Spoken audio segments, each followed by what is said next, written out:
ಅದೇ ನ್ಯೂಸ್ಗೆ ಸ್ವಾಗತ. ನಾನು ಸತೀಶ್ ಪವರ್. ಇವತ್ತು ನಾವು ಚನ್ನಗಿರಿ ತಾಲೂಕಿನ ಲಕ್ಷ್ಮೀಸಾಗರ ಗ್ರಾಮಕ್ಕೆ ಬಂದಿದ್ದೇವೆ. ಇಡೀ ಗ್ರಾಮದ ತುಂಬ ಹಬ್ಬದ ವಾತಾವರಣ ಮನೆ ಮಾಡಿದೆ. ಯಾಕಪ್ಪ ಅಂತಂದರೆ ಒಂದು ಲಕ್ಷ್ಮೀಸಾಗರದಲ್ಲಿರುವಂತಹ ಒಂದು ಕುಕ್ಕೋಡೇಶ್ವರಿ ದೇವತೆಯ ಒಂದು ಅದ್ಭುತವಾದ ಒಂದು ಪೂಜೆ ಕಾರ್ಯಕ್ರಮ ಇಲ್ಲಿ ನಡೀತಾ ಇದೆ ಅಂತಲೇ ನಾವು ನೋಡ್ತಾ ಇದ್ದೇವೆ. ನಿಜಕ್ಕೂ ಉತ್ಸವ ಮೂರ್ತಿ ಹೊರಗಡೆ ಇದೆ. ಹಾಗೆಯೇ ಅಮ್ಮನಗುಡ್ಡದ ಒಂದು ಜೋಳದಾಳ ಅಮ್ಮನಗುಡ್ಡದ ಮಾದರಿಯಲ್ಲಿ ಅರ್ಚಕರು ವಿಶೇಷವಾದ ಒಂದು ಅಲಂಕಾರವನ್ನು ಸಹ ಮಾಡಿದ್ದಾರೆ. 3 ದಿನಗಳವರೆಗೆ ಈ ಜಾತ್ರಾ ಮಹೋತ್ಸವ ನಡೀತಾ ಇದೆ ಅಂತೇಳಿ ಹೇಳ್ತಾ ಇದ್ದಾರೆ.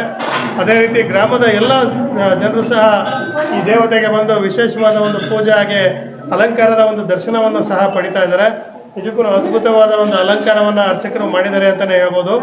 ದೇವಾಲಯಗಳಲ್ಲಿ ಈ ಥರ ಅಲಂಕಾರಗಳಿಂದ ಭಕ್ತಾದಿಗಳನ್ನು ಆಕರ್ಷಿತ ಮಾಡೋದಲ್ಲದೆ ಒಂದು ವಿಶೇಷವಾದ ಒಂದು ದೇವರ ದರ್ಶನವನ್ನು ಸಹ ಇಲ್ಲಿ ಮಾಡಲಾಗ್ತಾ ಇದೆ. ಇನ್ನು 2 ದಿನಗಳವರೆಗೆ ಈ ಆಚರಣೆಗಳಿರ್ತದೆ.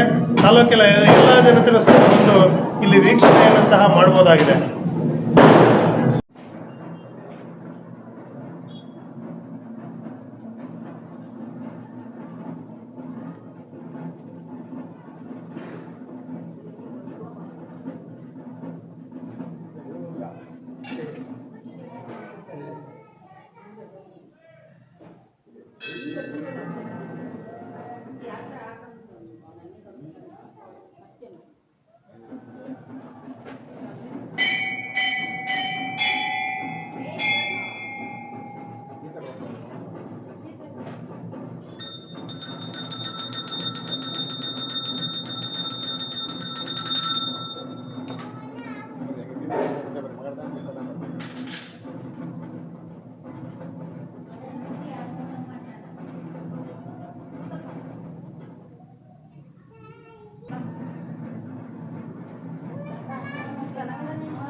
ದೇವಸ್ಥಾನ ದೇವಿಗೆ ನಮಸ್ಕಾರ ಮಾಡುತ್ತಾ ಈ ವರ್ಷ ಲಕ್ಷ್ಮೀಧರ ಜಾತ್ರೆ ನಡೀತಾ ಇದೆ ಚನ್ನಗಿರಿ ತಾಲೂಕು ಜಿಲ್ಲೆಯಲ್ಲಿ.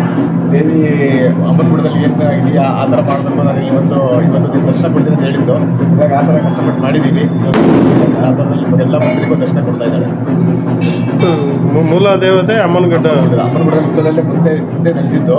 ಏನು ಪಾಪು ಇದೆಯಾ ಅದೇ ಥರ ಮೂಲ ವಿಗ್ರಹದಲ್ಲಿ ಇದೆ ಪಾಪು ಮತ್ತು ಅಮ್ಮ ಇದೇ ಥರ ಇದೆ. ತುದಾಳಲ್ಲಿ ಇದ್ದ ಮುಂಚೆ ಹಂಗೆ ಮಾಡಬೇಕು. ನಾನು ಈ ವರ್ಷ ಇಲ್ಲಿಗೆ ಆ ರೂಪದಲ್ಲಿ ಬಂದು ದರ್ಶನ ಕೊಡ್ತೀನಿ ಅಂತ ಹೇಳಿದ್ದೆ ತಾಯಿ. ಹಾಗಾಗಿ ಈ ಥರ ಮಾಡಿದ್ದೀವಿ. ಎಲ್ಲರಿಗೂ ಲಕ್ಷ್ಮೀಸಾಗರದ ಗ್ರಾಮ ದೇವತೆ.